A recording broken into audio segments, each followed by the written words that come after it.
Yes. Yeah. Good morning, friends from India, and good evening to the masters in the US. So today we'll be continuing with what we've been starting this session on, imparting spiritual wisdom. So today's topic is I'll be introducing some concepts of spiritual, what is spirituality, and some concepts within it. The idea is to merge the science with spirituality so that we understand the why of things, we understand the broad areas, and we are able to imbibe that into day-to-day working, into our day-to-day living. So with that, I start the topic.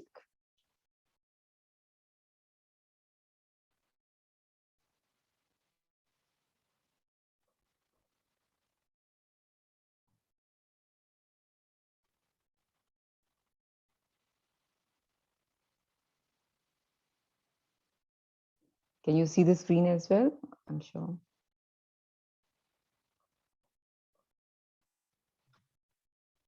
Yeah, yes, ma'am.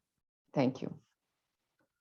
So spiritual concepts, day 4. So what we have, let me just tell you what we have done till now, people who have joined late to the sessions. So on day 1, we understood the science of meditation.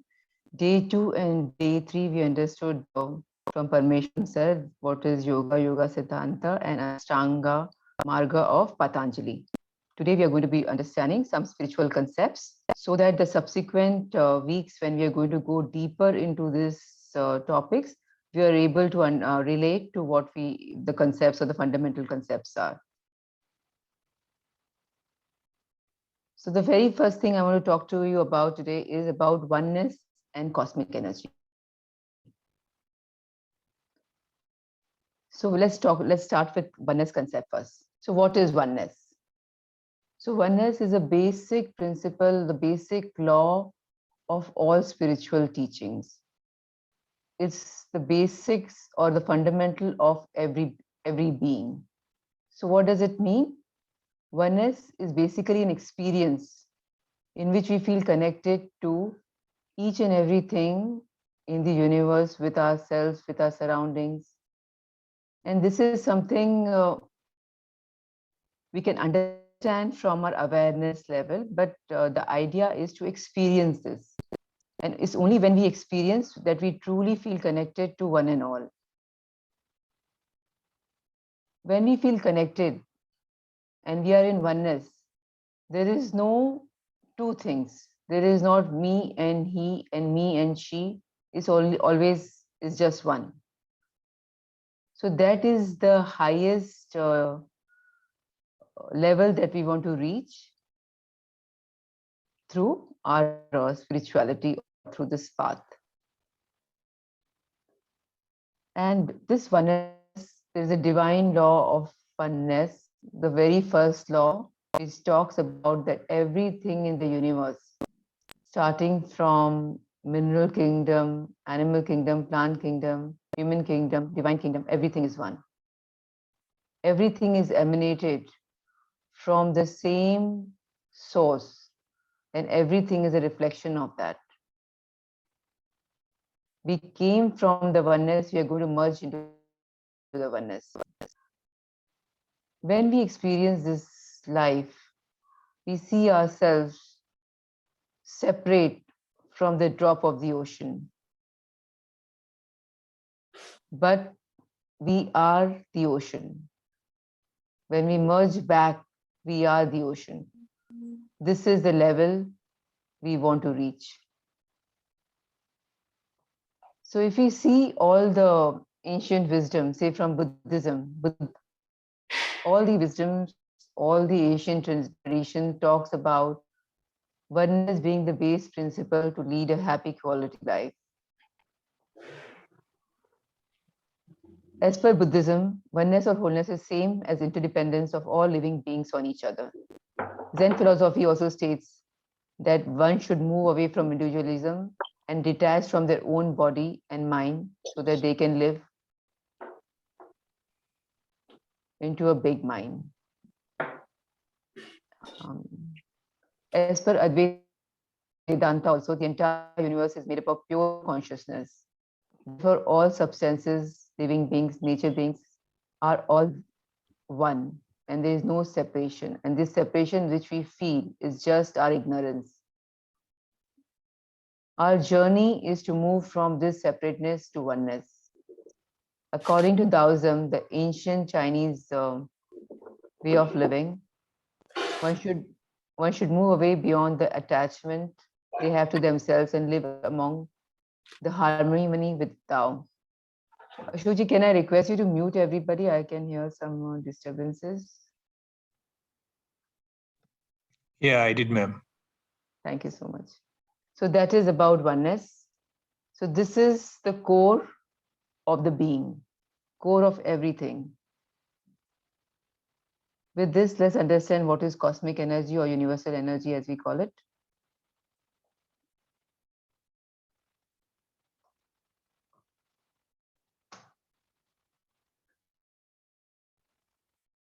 So universal energy or the cosmic energy is that field that connects every one of us. It connects us to everything in the universe. It is something that is omnipresent, it is omniscient, it's everywhere, it's within us, it's within everything. It's within the universes, it's within the galaxies, it's everywhere. And this is the force or a cosmic energy is that life force which is responsible for all the action that is happening. Is responsible for the reactions that we give to the situations and functions. So that is this cosmic energy. Cosmic energy is present everywhere, in and around everything. In deep sleep, we get a cosmic energy. So cosmic energy per se is available in abundance everywhere. It's the way we are able to groom ourselves or the way we are able to principle our life into, and so that we can extract maximum of this cosmic energy from around. In meditation, we get maximum cosmic energy, and that's why we do meditation. 1 hour of meditation is equivalent to 6 hours of deep sleep. So that is the kind of energy that we get when we do meditation. So why is this cosmic energy important? Cosmic energy is important for us to transcend from this current body, mind, intellect consciousness to soul consciousness. It is important to, this is the energy that is going to help us to get into and tap into the cosmic wisdom, the cosmic intelligence. This is this energy through which we will be able to experience the oneness with everything and every being. So when the cosmic energy flows into us, what also happens is we have energy channels within us. This I'm going to cover slightly later. And through this, it cleanses all the blockages that exist in our body. So and universal energy, when it enters into a human body, it becomes the personal energy field of that person. By intake of more and more cosmic energy, we can heal our physical and mental illnesses. So this is a very base of this thing. However, while physical and mental illnesses is something which is important for in case we are having those issues, but the idea is to transcend higher with that energy. And it's abundantly available in nature, in forests, hilltops, water bodies, trees. We get abundance energies from pyramids, and during certain time period where the alignment of earth, moon and sun is in such a manner that we get maximum from the full moon time. That happens, which is currently happening. Because the alignment, we are able to receive a lot of energy. So this is about universal energy, and when it enters into us, it's called a cosmic energy or the personal energy field. The idea is from the spiritual practices is initially to increase this so that we are able to get into the wisdom and the consciousness side of it. So this is a very simple depiction of what human being is. So there are two aspects to a human, which is a matter and energy.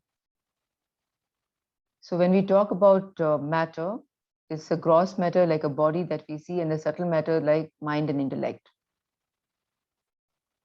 And there's a very important component called energy, which is basically a soul, a self that we call it. And beyond this composition, which actually exists, there is also a construct which is called ego, which is our own construct that creates this separateness of us from other human, of us from the other beings, or us from everything else. So we're going to look into each of these topics to understand. There's some concepts. So from taking up from yesterday's Parmeshwaran topic on types of yoga. So when we transcend the body through karma, it's a karma yoga. When we transcend the mind through emotions and intellectualism, then it's devotional yoga or bhakti yoga. When we try to understand, transcend the knowledge through knowledge, then it is the jnana yoga. And when we try to attain our inner being, our soul consciousness, that is through the Raj yoga. So ultimately, all the path leads to the same thing, depends on what attribute of us is in dominance. And we take a path accordingly. And and there is not one path. It can be a combination of all so that we reach. Hence, we need to understand on the practical level or a day-to-day level what actually is body, what is mind, what is intellect, so that we can get into the higher states in which we are able to transcend this.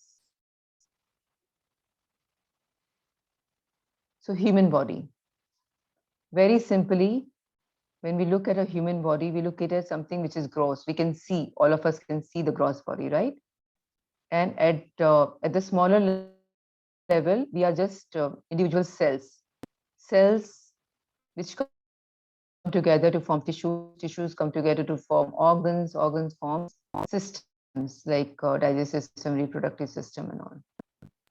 And the blueprint of all that, as science has found it, lies in the DNA of us. There are about 25,000 gene expressions, you can say. And in the normal day-to-day life, we feel that whatever is genetic is controlling us.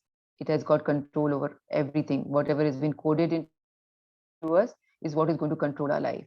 This is not true. So the genetics which is coded into us is only the 5% responsible for the expression. And the 95% is something that is within our control. So that is the science which is called epigenetics, which deals with the lifestyle factors like the sleep, the diet, the exercise, the stress, the nature connect that we have, our emotional, mental health. So all this attributes 95% to what we are. So the very common thing that we have is like, say, diabetes is hereditary in us, or there are certain conditions which are hereditary, but that is not true. So very first thing is we have to stop this belief that only 2% things are hereditary, 95% things, 97%, 98% things are all in our control. Second thing I want to talk about human body is how we perceive things. So there are very broad 5 organs through which we perceive. Whatever we know in the universe is through these 5 organs, like from tongue, we know the taste, through eyes, we see, ears, we hear, nose, we smell, and skin, we perceive or we get the feeling or touch. So whatever we have known till now is through these 5 sense of perception. And how we act in this world is through the organs of action, like hands, legs, mouth, excretory, and reproductory organs. So no matter how complex this human body system is, it's still a mystery for many things. But if you simplify, these are the organs through which we perceive, and these are the organs through which we act. Now, why is it important? It's important so that we understand that what we perceive is not everything. Say when we see something, we see only within the visible range that is available in the universe for the human eye.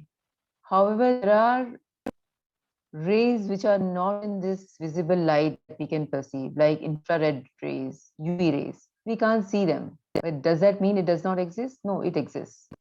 Similarly, we hear certain frequencies as humans, but there are so many more frequencies that we just can't hear. There are certain frequencies which only children can hear. There are certain frequencies which animals hear. So that means there is something more which is there in the universe than we can know, we can see, we can hear. Similarly, with so many smells, so many sensations that we have. So the world that we think from our own limited being is not the world that is actually there. There is much beyond. It's also said that, see, on the ocean, if you look at it, what we see of the ocean is only 2%. 98% of the ocean, we don't know what is there. Similarly, same is with the universe that we see. Also, we perceive ourselves to be like, when we look at the human body, we look at it as like something which is solid. But as per quantum theory, it is something which is not solid at all. It has got about 99.9999% of empty space. And the solid particle is that remaining 0.00001%. But why do we perceive everything as solid? Because everything is energy which is vibrating at a very high frequencies. That's why everything appears to be very solid. But then some people, I mean, we can always question that how come when we dissect a person or when there is an operation, we see those organs and all. Those are still high vibrating masses. That's why if we have heard about some ancient yogis, they could completely, in case you take a picture of them, they could dematerialize. So they had found ways through their practice in which they could move away from this attraction or this energy movement and completely dematerialize at will. Another important concept through of spiritual tablets is that 70 to 80% of the body diseases are psychosomatic. That means the origin of them lies in the mind, in our thoughts, in our emotion. Through our own thinking, through our own thought construct, we create such patterns into us, which is usually getting into the negative loops of thoughts, emotions, feeling that creates and that blocks the energy which is flowing into us. And that is what is responsible for the chronic diseases, most of the chronic diseases. Again, so one more concept I want to talk about body. We are going to cover this in subsequent weeks, that we see ourselves as a solid body, which is only one sheet of it, which is Annamaya Kosh.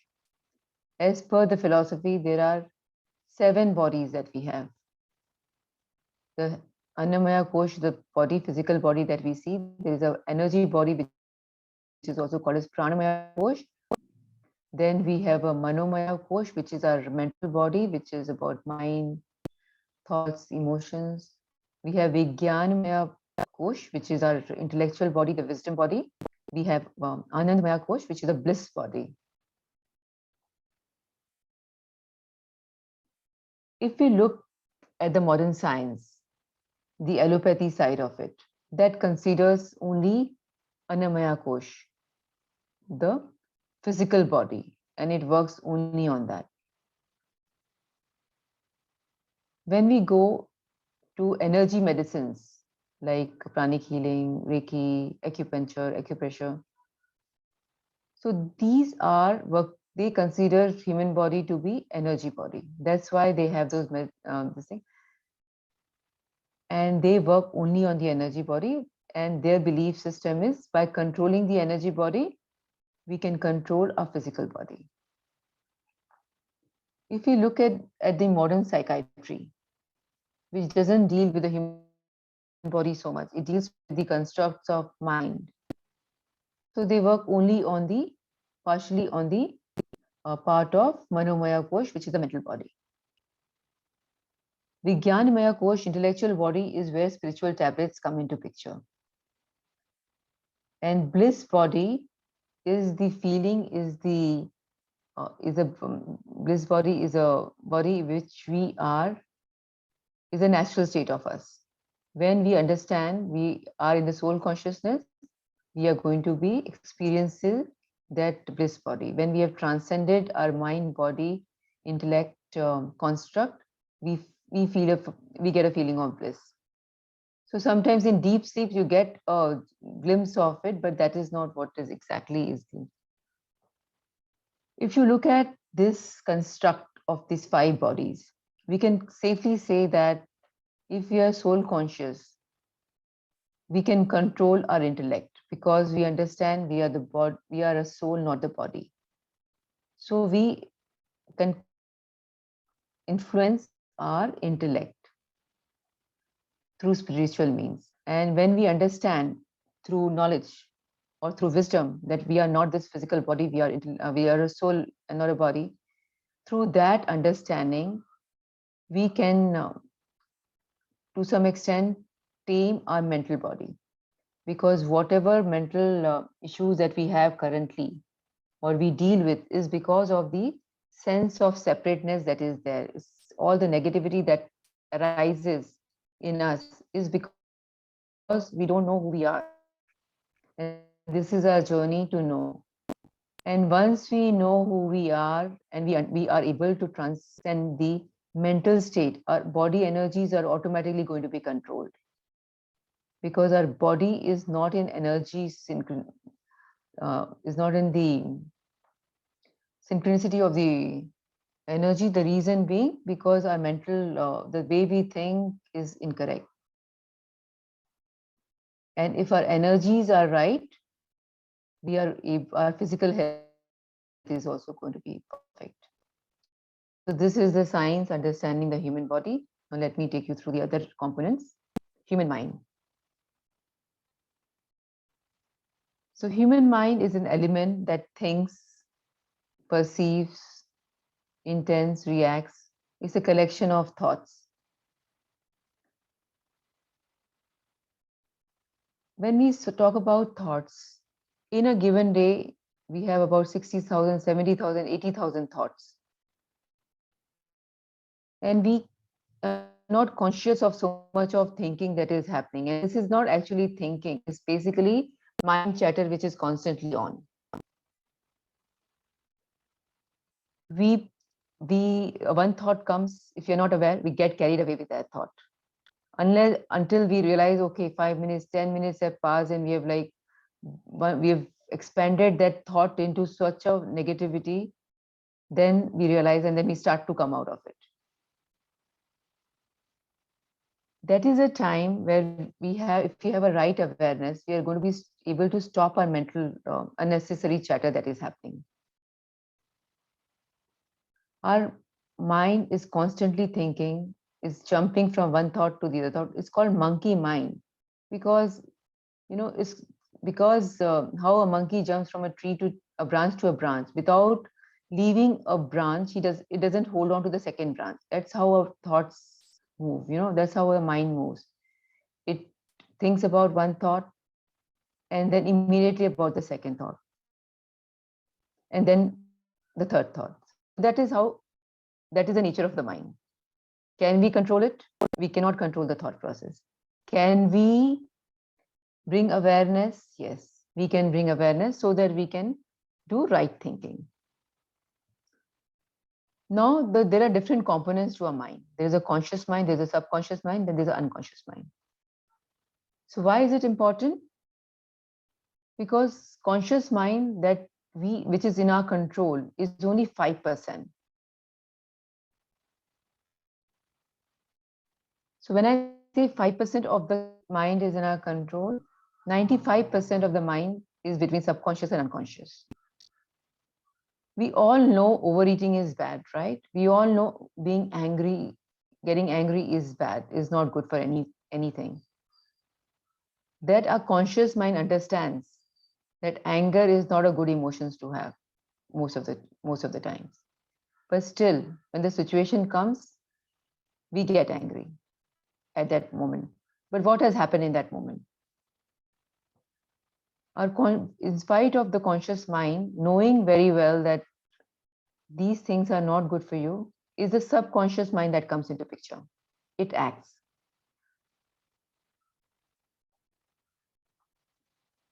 So subconscious mind is a mind that is responsible for habits, beliefs, attitudes, behavior. And this does not understand the language of words. It understands the language of pictures. It's in tune with body sensations. So even sometimes when you feel something, you smell something, your conscious mind is not in the picture. The subconscious mind comes directly into picture. And one more important aspect of mind is unconscious mind, basically, which is our seat of phobias, our deep repressed thoughts, feelings, and this is not in our control at all. It comes into picture only when it is being triggered.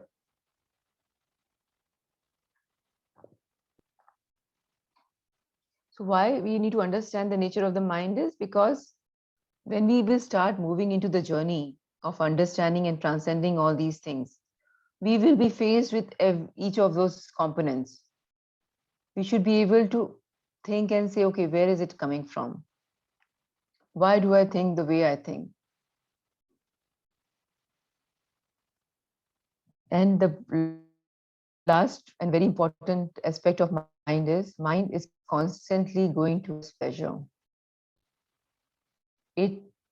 Pleasure in the sense it wants to fulfill the desire because it thinks that the happiness, the peace, is all lies outside of us. And if we get our desires fulfilled, we will be happy, we'll be peaceful, we'll have perfect thought, perfect health.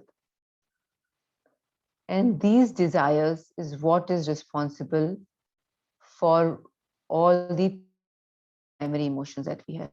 If our desires are fulfilled, we feel momentary happiness, but then there comes the other modifications of that desire, which is you get into the fear that it may, whatever you got it now, you may lose it, the fear of loss.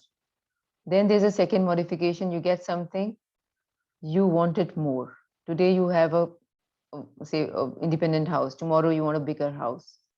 So the desire gets bigger and bigger. If the desires are not fulfilled, it modifies as anger. Anybody who's coming in the way of your fulfillment, you're going to meet that person with anger. In case somebody else gets what you want, you get into envy. And these desires, if they're not, I would not say the word control, but if they are not being watched, can lead to areas like delusion.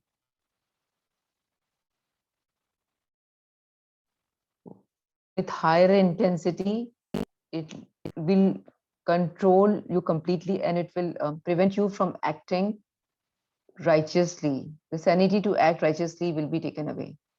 So this is the uncontrolled mind, which what it can do.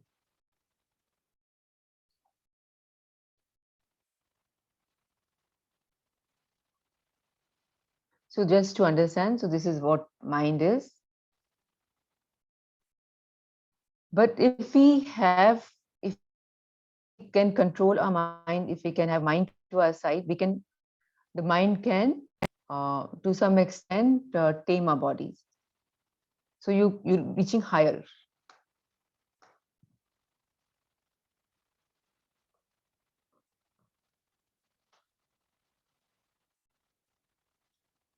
So coming to intellect.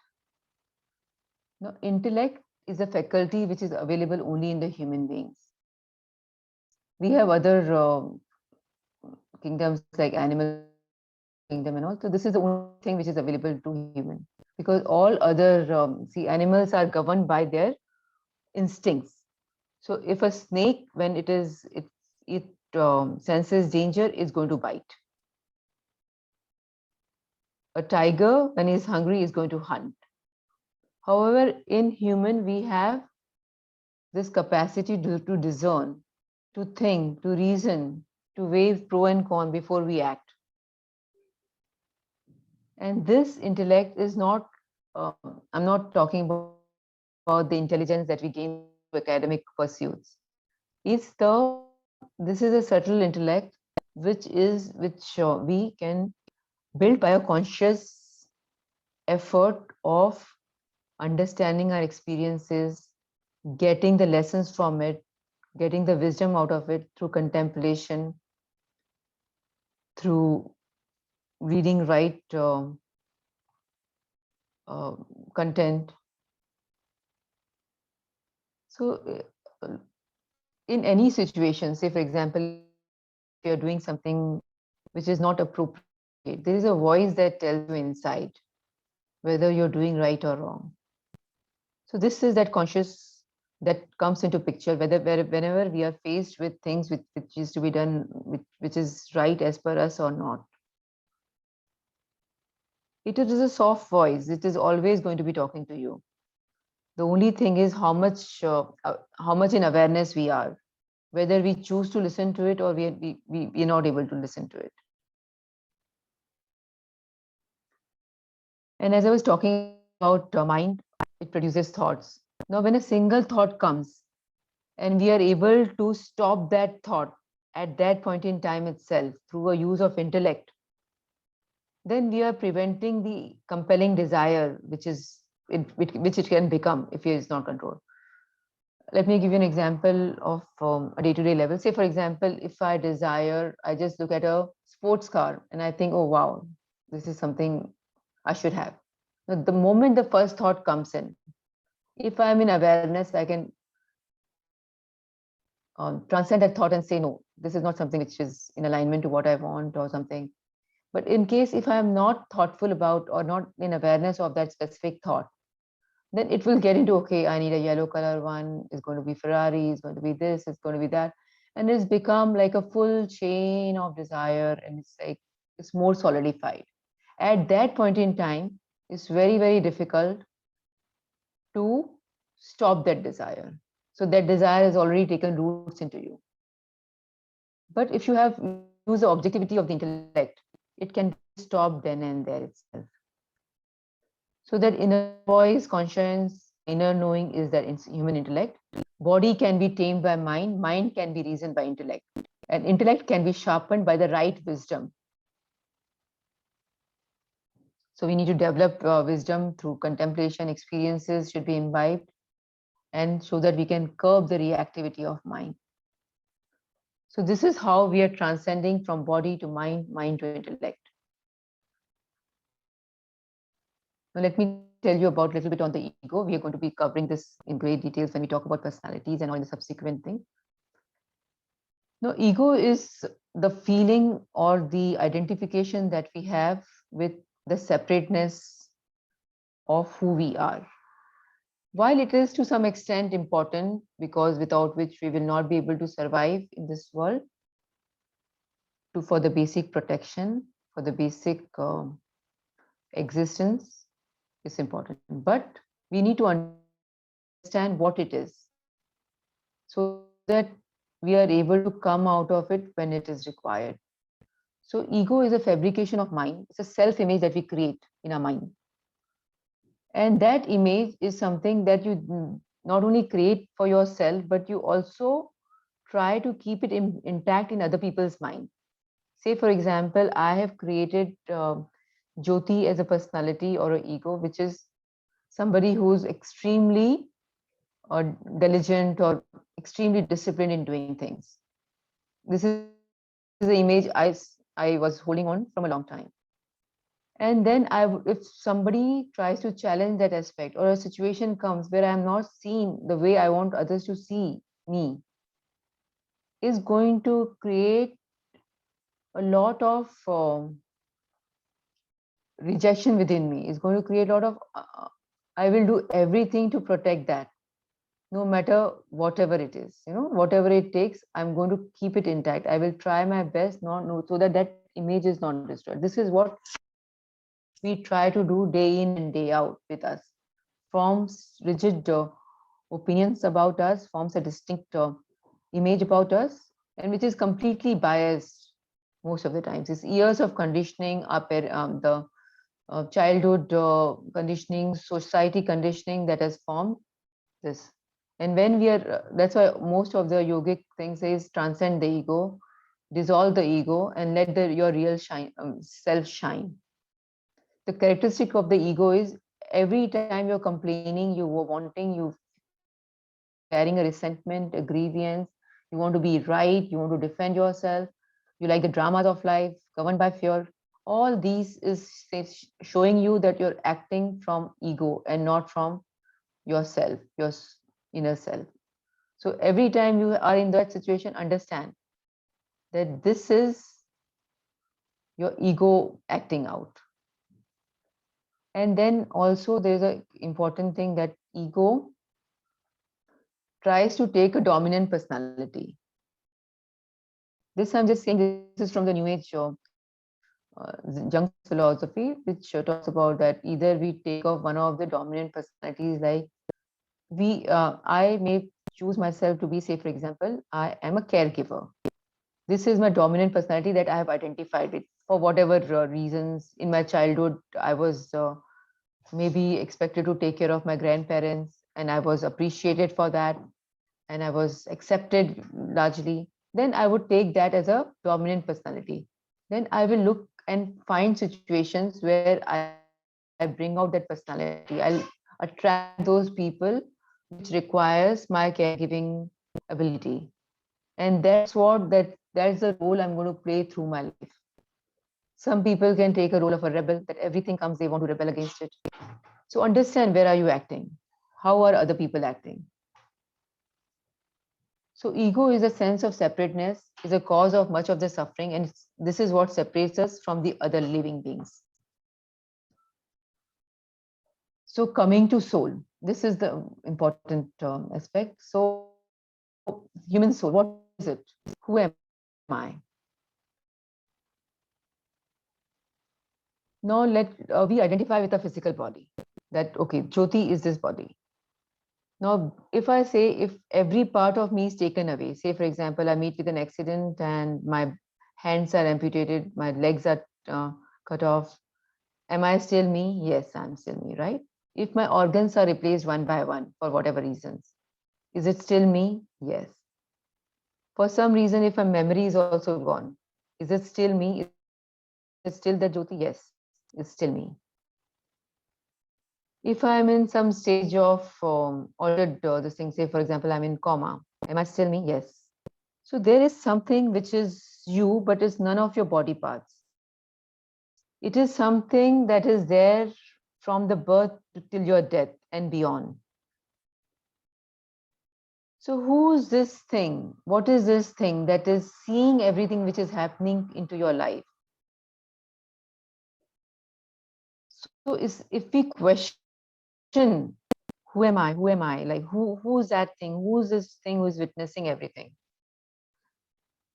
So this is a very famous book or the famous construct from Ramana Maharishi on who am I. So if you understand this, so basically what I'm trying to say is there is an aspect in us which is an eternal witness to whatever is happening in us.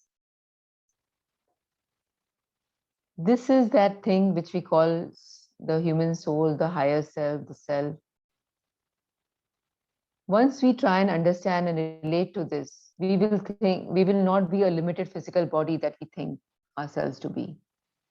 We will move away from this material, temporal, physical nature of us. We will move into the formless, vast, infinite, eternal being that we are. The nature of that being is bliss. And this is that bliss that we are trying to find everywhere else. If you are able to remove the construct of mind, body, intellect, ego, then automatically we are going to be in the bliss.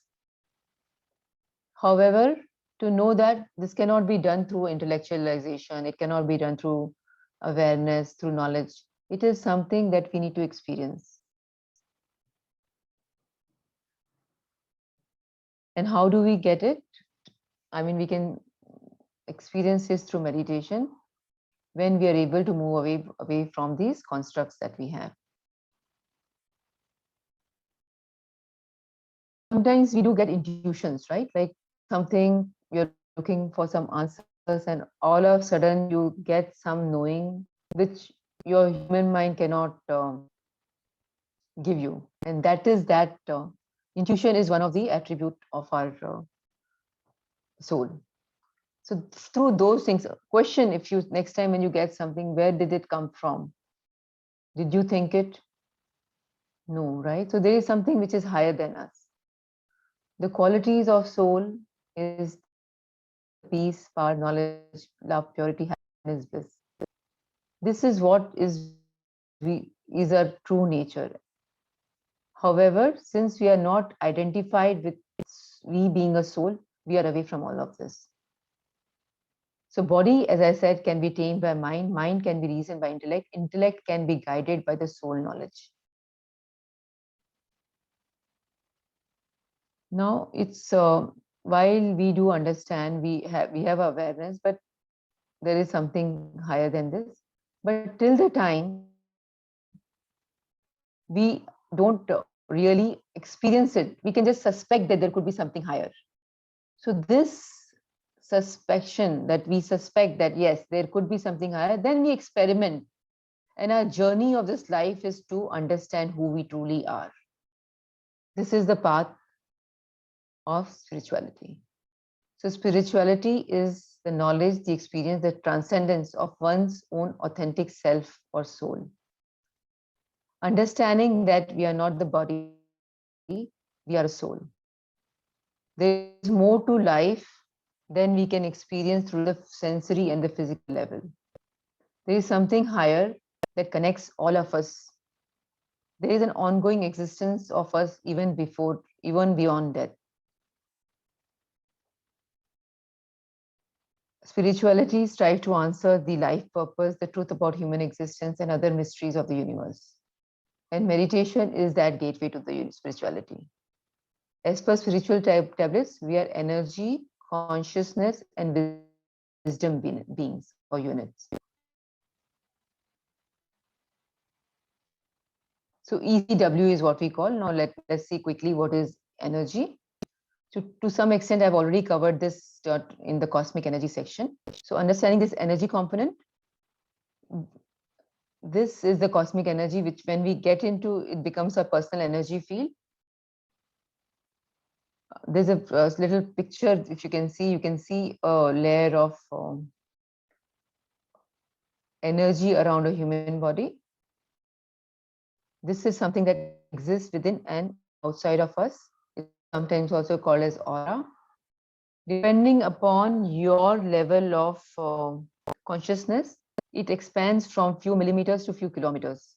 Like an aura of a Buddha was in kilometers range. So when he was in that range, if somebody comes into that range, they would know there is some higher being already there in that. So that is what is the power of aura.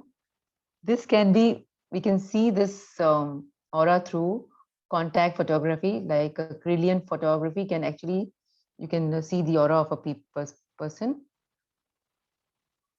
All the physical illnesses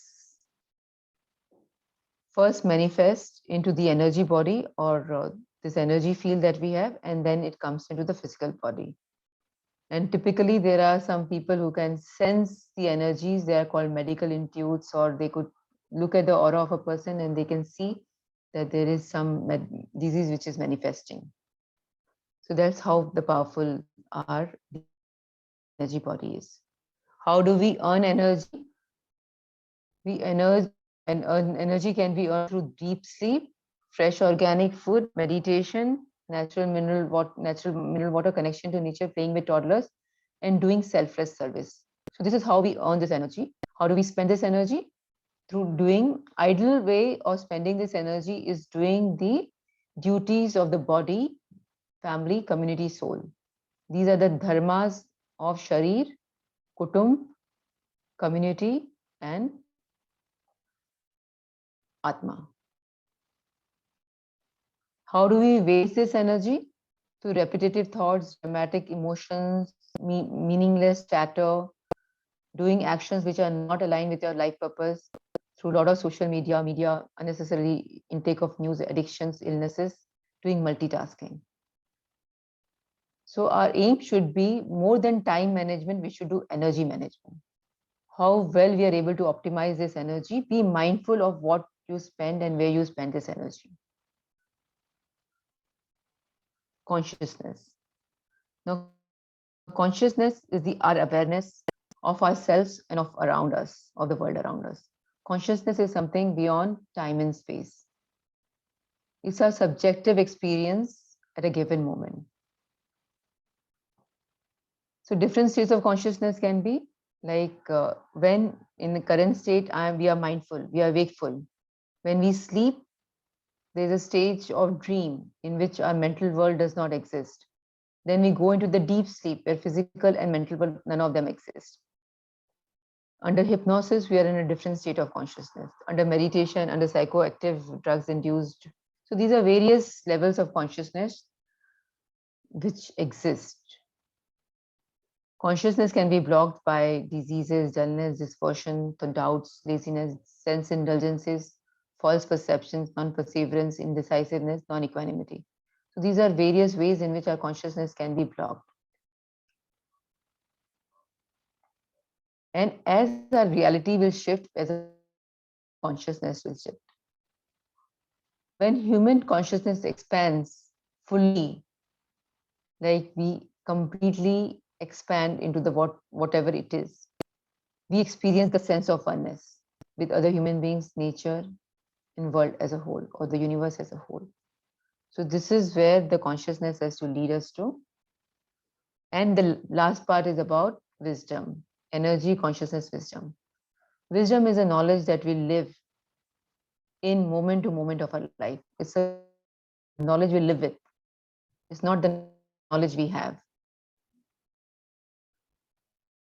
Very base is the soul wisdom that we need to get. We need to understand universal wisdom. There's a wisdom in the ancient scriptures. There's a wisdom into human bodies, human elements, relationship wisdom, life purpose, duties wisdom. So there are multiple wisdom that we need to understand so that we can come out of the suffering that we have ourselves created for us. And spiritual tablets deals with this wisdom that helps you transcend the the ill constructs of our own working. So once we are able to go beyond this and understand the right things, we will do things which are right and which will lead us to a right way of living.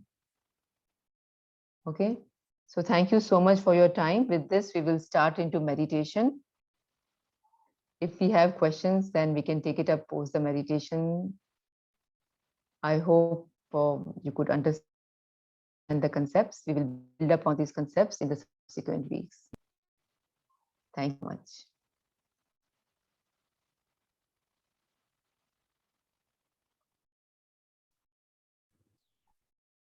Thank you so much, Jyoti ma'am.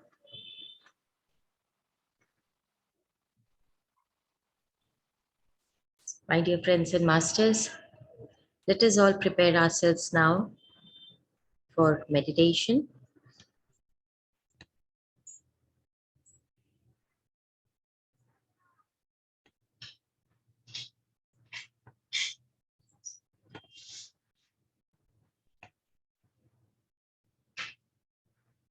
Whatever we just learned from Jyoti ma'am, it is now time to imbibe that.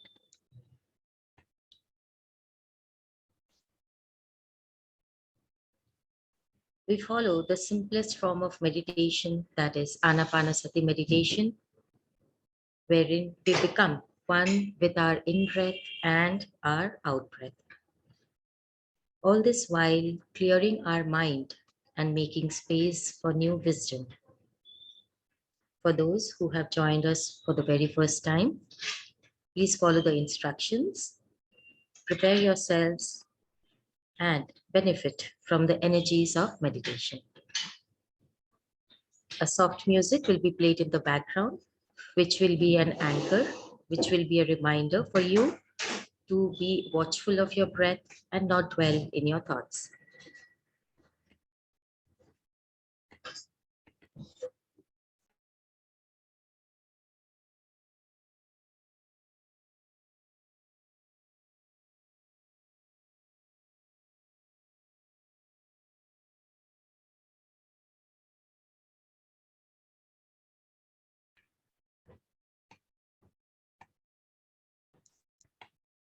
Please find yourself seated in a comfortable posture.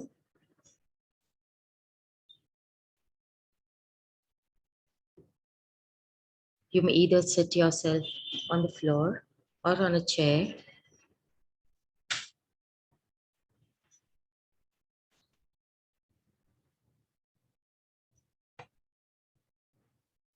Keeping your back straight and your legs crossed.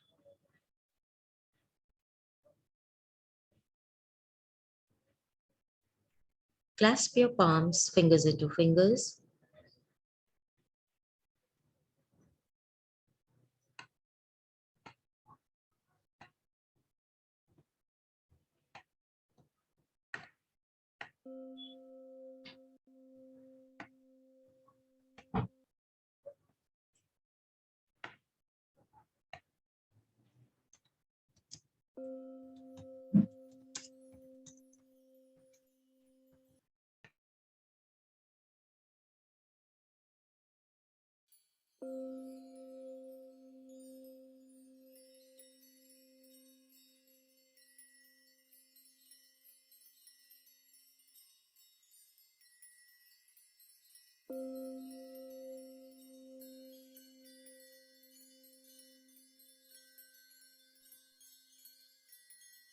Relaxing every part of your physical form.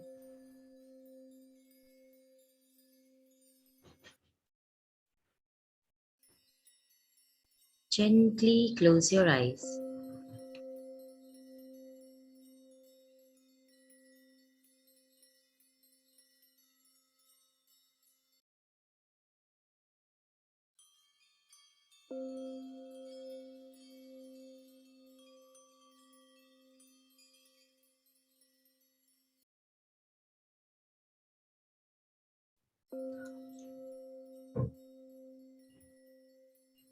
Take your time to get comfortable. As important it is to get into meditative state, it is equally important to relax our physical form.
Feel the relaxation flowing in, starting from your toes,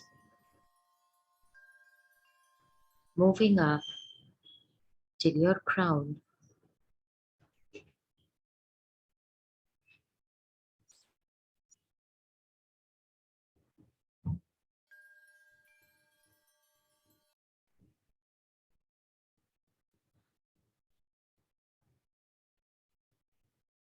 At complete peace with your physical form,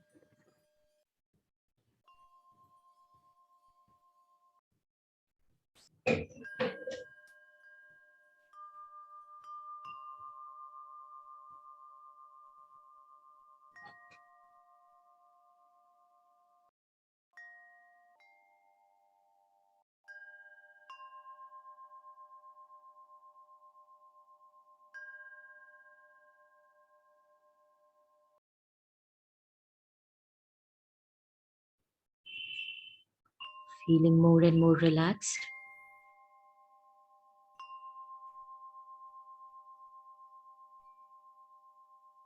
Let us now bring our awareness onto our breath.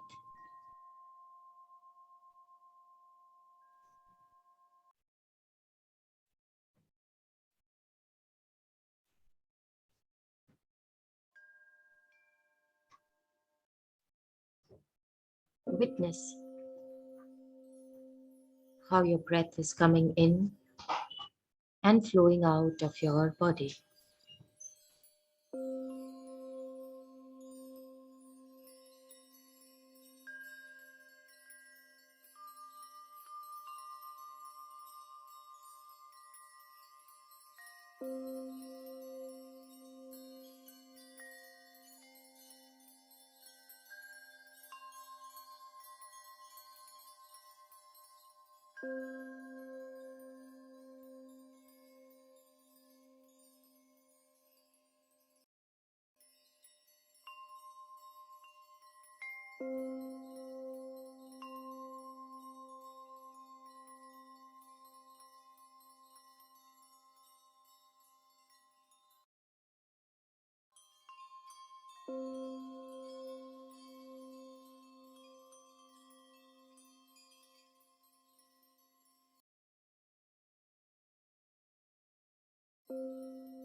If thoughts enter your mind, simply notice them, and as you exhale,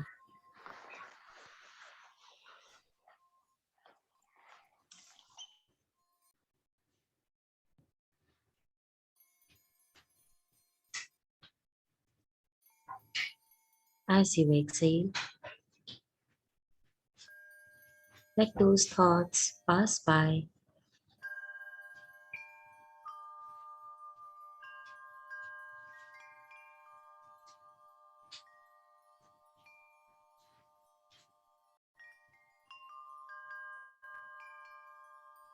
Just be observant of your breath.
As you connect with your breath,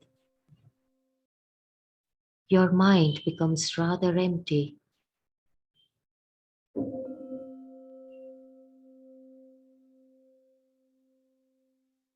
Dropping the weight of your thoughts,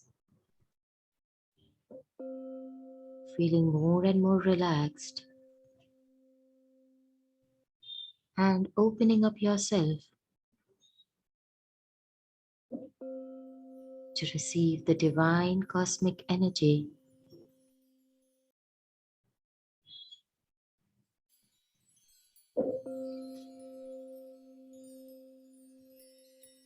Be with your breath,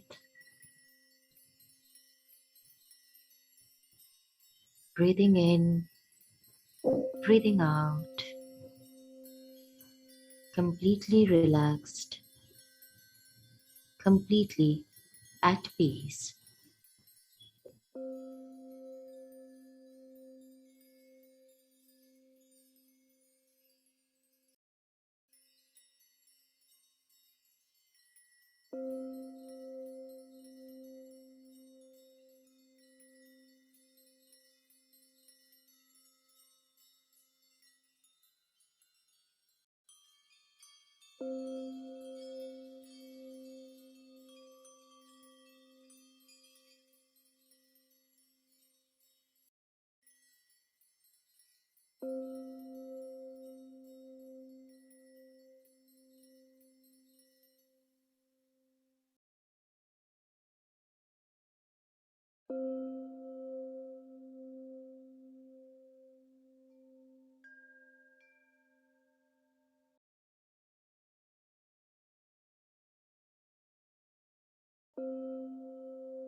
Now that you are completely relaxed,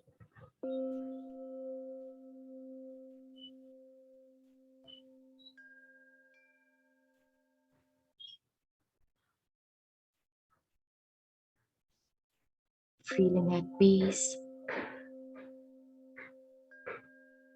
and completely in the present moment, let us take this time to express our gratitude,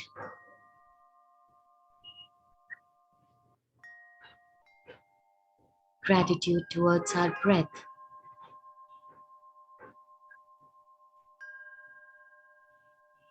gratitude to the peace that we could experience today.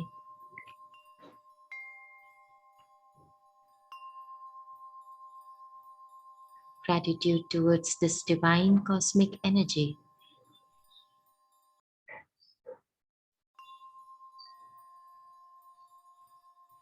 Gratitude for the stillness and for the inner peace.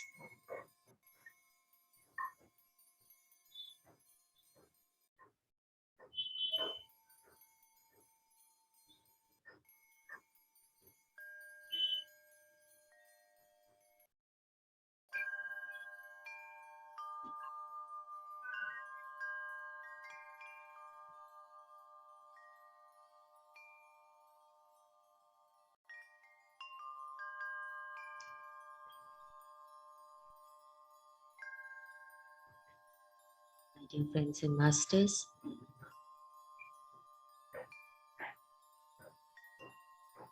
let us now prepare ourselves to return to our physical form.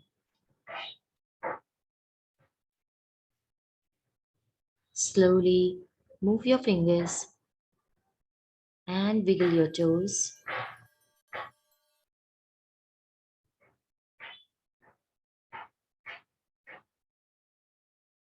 Allowing your breath to help you come back.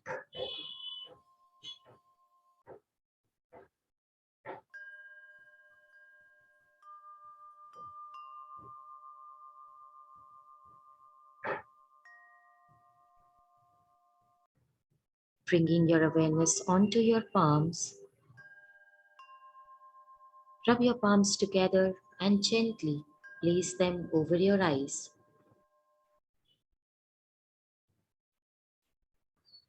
Slowly open your eyes on the count of 5, 4, 3, 2, 1, 0. You may now release your palms.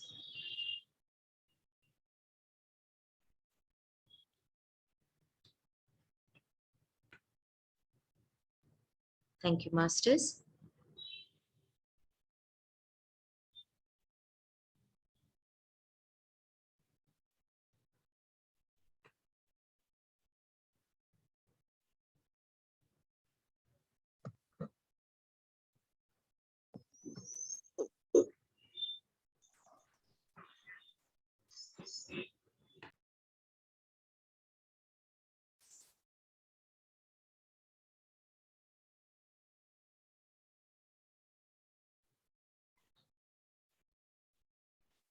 Welcome back, Masters. We are now open for questions and experience sharing.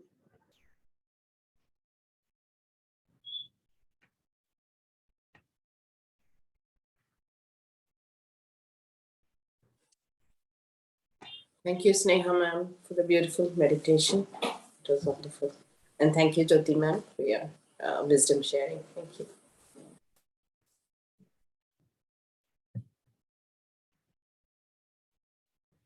Masters, you can drop your questions in your chat box as well, and you can raise your hands.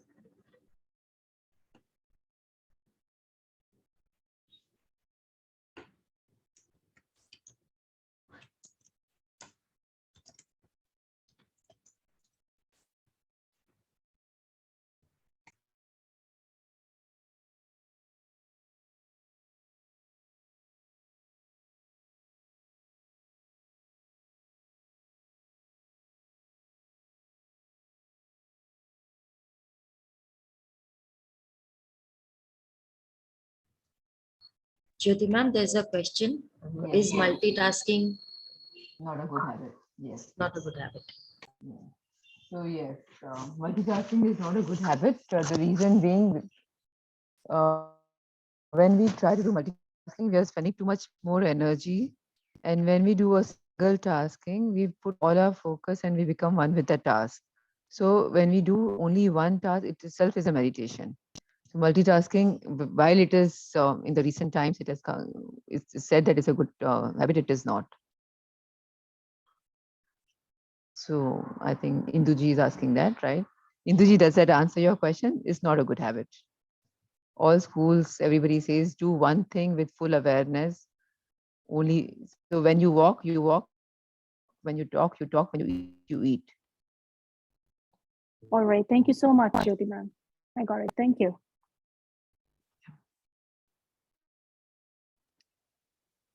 Jyoti ma'am, I too had the same question about multitasking. I know it is hard. Everyone has taught us to use time efficiently by doing multitasking. It is, we are trying to unlearn. So what is the best way to change that? I know meditation is one way where we are focusing only on just one or maybe nothing most probably, but just the breath. Any other suggestions how to change that? So with the meditation, so with meditation will also come mindfulness. So mindfulness is something which will really help us to do only one task at a time. So even when you're doing one task, say for example, we are eating, but still our mind is thinking, so even that is something which we should be conscious that when we are eating, we are with the food. We see from all our senses, what are we eating, how's the taste, what's the temperature, what is how is it touching you. So all that aspect, I mean, you have to be one with that task, then only the task becomes a meditation in itself. So that has to be our practice. And it is going to be far more efficient. You will never get tired if you do only one task. Even like if you're just washing dishes, for example, just wash the dishes, it will become a beautiful, you'll get joy out of it when you be with that task. Yes. So I know it's hard, but you'll get more time when you do this because your energy is more important than time. Energy management and optimization of energy is important. Yeah, you're saying exactly the same. I'm trying to read this book, Think Like a Monk, but and it says the same thing, to make routine, just like you said, when you brush, totally be in that, even just see, you're just brushing everywhere, or be conscious you're brushing, the top teeth, the inside teeth, whatever it is, get the feeling. And when washing dishes, which is very monotonous job for us, we actually don't even like it. But if you enjoy, you see how clean your dishes are getting, or every little thing. I think not only you're in the moment, but it actually you're doing it more efficiently. Is that right? Is that what you're trying to say? Yes, that's right understanding. Thank you.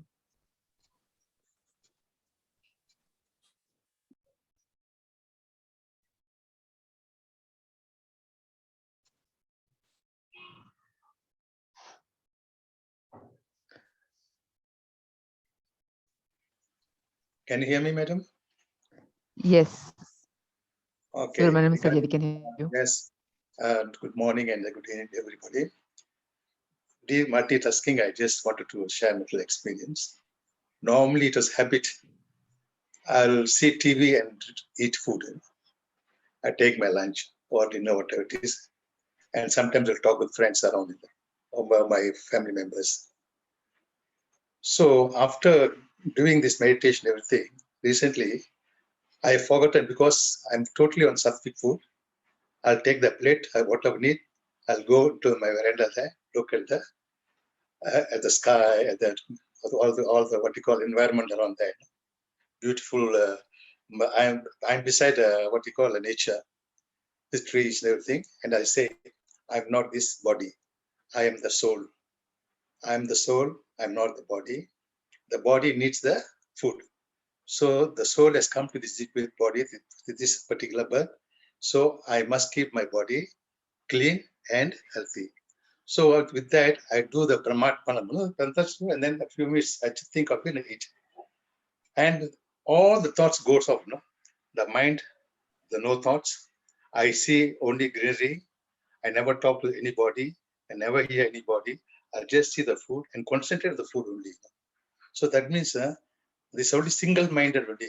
And I've noticed that a few days after that, all my digestive system is beautiful, I can see the difference in that, So that's why I got away from the multitask, like seeing TV, eating or reading books, etc. So that's why I want to share my experience with you. Since you talked about oneness this morning. Yes, Mr. Subramaniam, So, very beautiful. Yes. Because I'm trying to, whatever I've learned through meditation, I'm trying to put into practice. Anyway, thank you very much, Mas. Today, Thank you. You talked about oneness is a fantastic thought. The whole meditation is inside there. You have did a very beautiful write-up thing and concentrate on the body, mind, intellect, soul, and then it goes to oneness, from where we all come from. And I know how much of homework you all done. Very grateful to Ashok sir, who was coordinating this very well. And the person behind there is a very dominant and very quietly is doing things. Chandra Model sir, thank you very much. I know there are so many coordinators there, all the great masters. Thank you very much for beautiful this thing. Thank you very much for the beautiful session today. That's actually the gist of what we're supposed to do. The whole thing is there already. The only thing is that we practice one by one. Thank you very much, sir, to everybody. Yes. Thank you, Mr. Subramaniam. Thank you, Ma. Yeah. So there's one more question which talks about if you're doing your hobbies, is it equivalent to meditation? So if you're doing your hobbies, you will get immense joy out of it, which is very good. You'll get cosmic energy also. But when you sit in meditative posture, when you you shut down your senses, that is actually what is called meditation. When none of your brain part is working, and at that point in time, you get cosmic energy in abundance, that would be the main aim of meditation. But nevertheless, hobbies should be done because it will bring you tremendous joy, as long as only one activity is being done. All right. Thank you so much, Jyoti ma'am.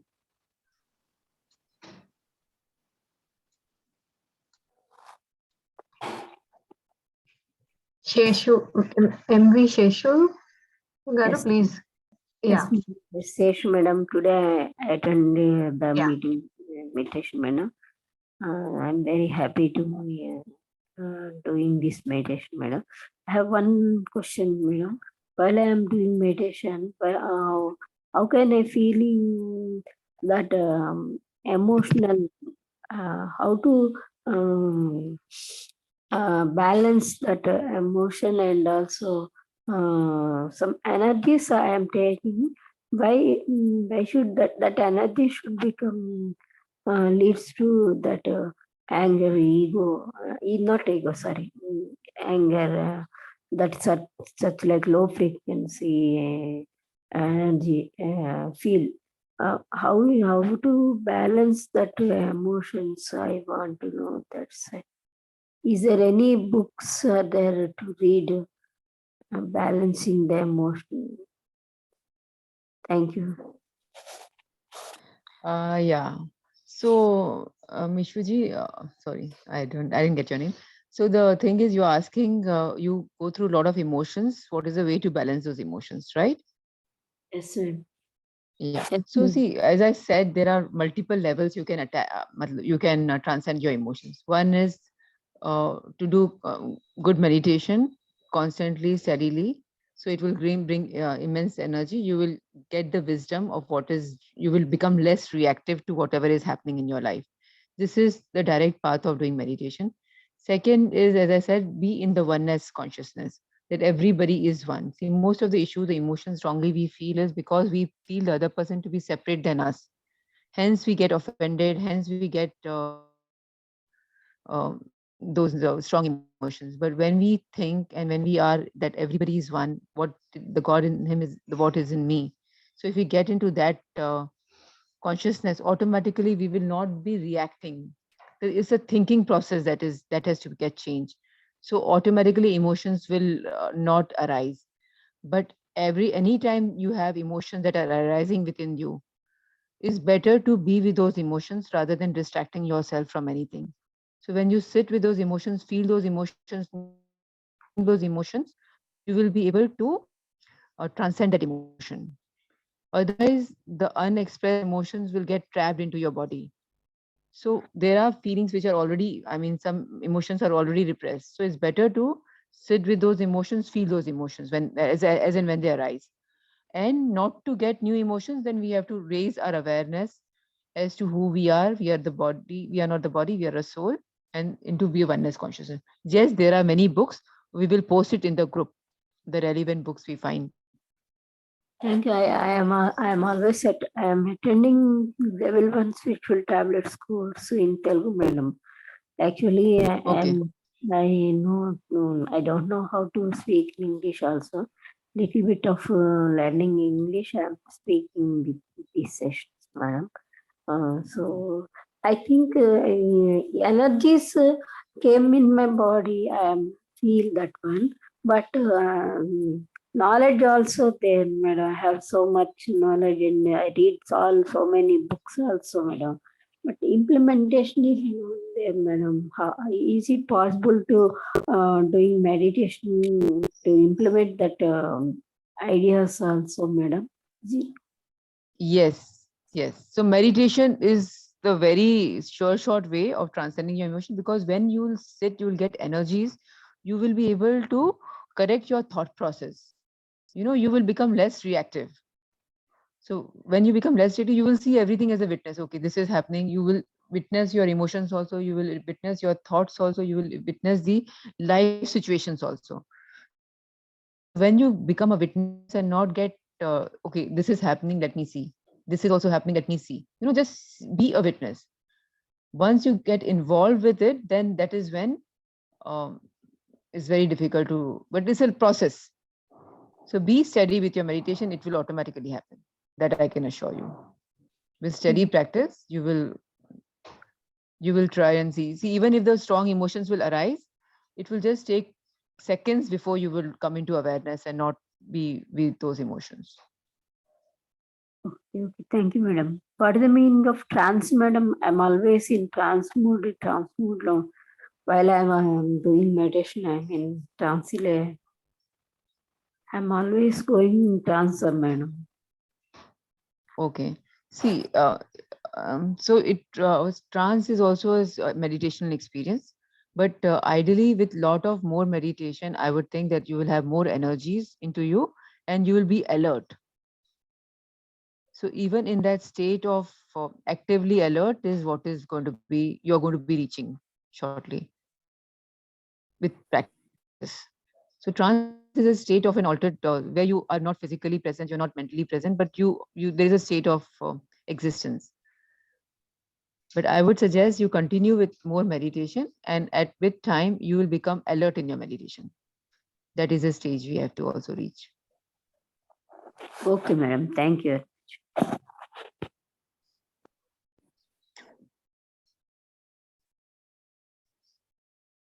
There is Sri one Vidya. question.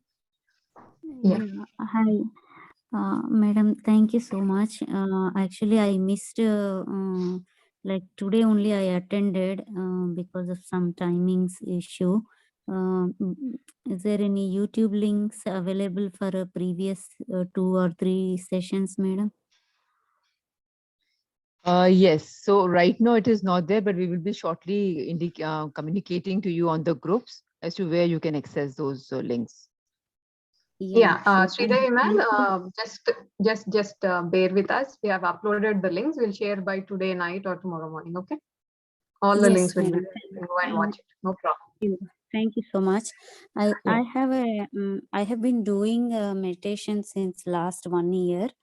I've seen a lot of kind of reaction mode is kind of coming down slowly, but since my childhood I have lot of inferiority built in.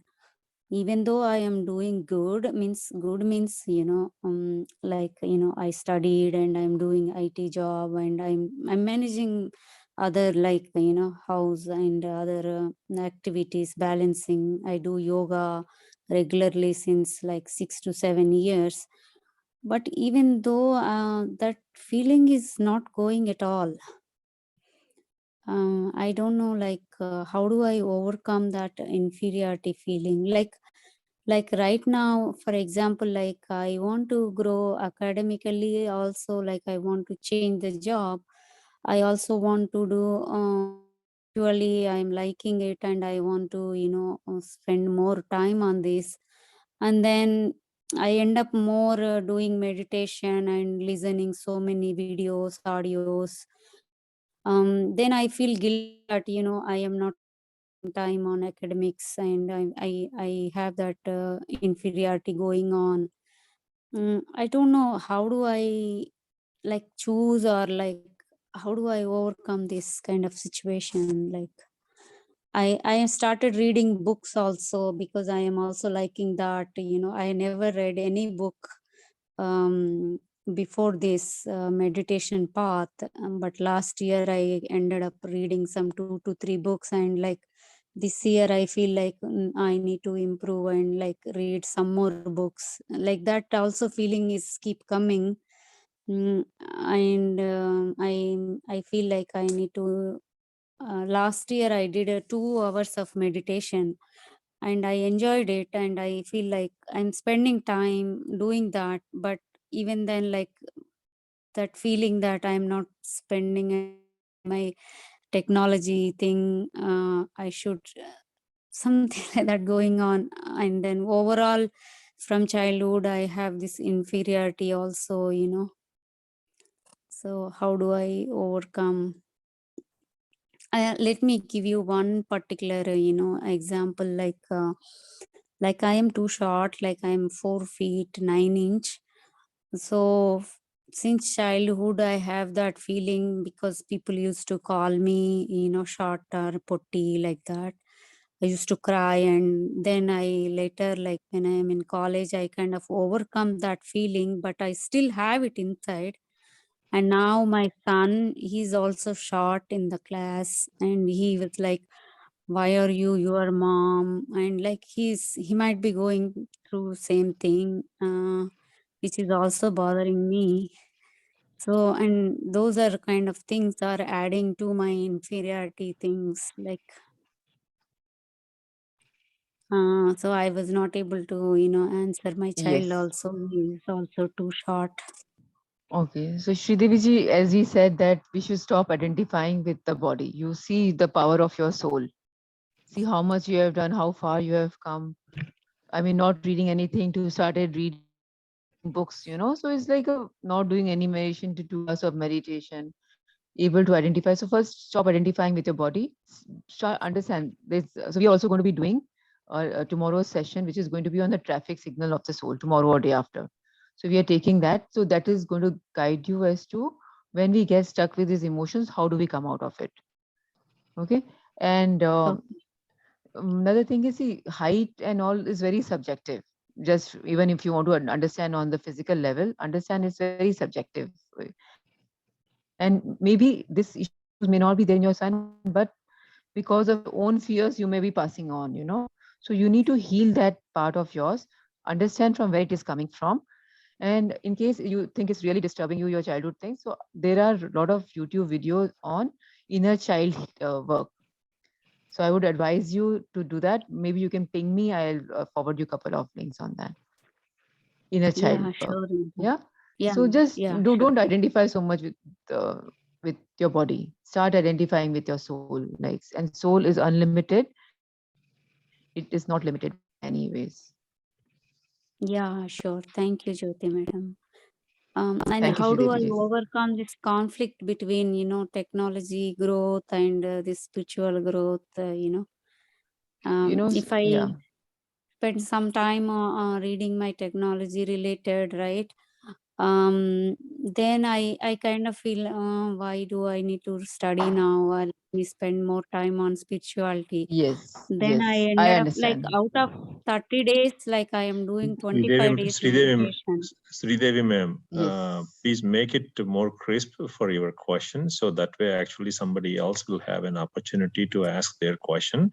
If not, then you can send your question in the chat, or you can actually put that one into the group as well. So we can, somebody is going to reach out to you to talk to you Sure. if you need Basically, more. Okay. I have a Yeah. So Thank you. yeah. So just to answer you right now, Sridevi ji, about your dilemma as to where you should be spending more time, I would request you that you should do more meditation. With meditation, you will get to know your life purpose. Slowly, you'll get the intuitions on, and you'll get an inner calling as to what is the right thing to do, and just follow that. And when you are aligned with your purpose, you will not have this dilemma. You will be having the clarity. Sure. Thank you, madam. Yeah. Go ahead. Okay. Okay, masters. Then thank you so much for your wonderful questions and a wonderful group meditation. We'll meet again tomorrow, the same time. So see you all tomorrow, and thank you so much for attending today's meditation. Thank you. Thank you. Thank you, Jyoti ma'am. Thank you, Sneha ma'am. Thank you.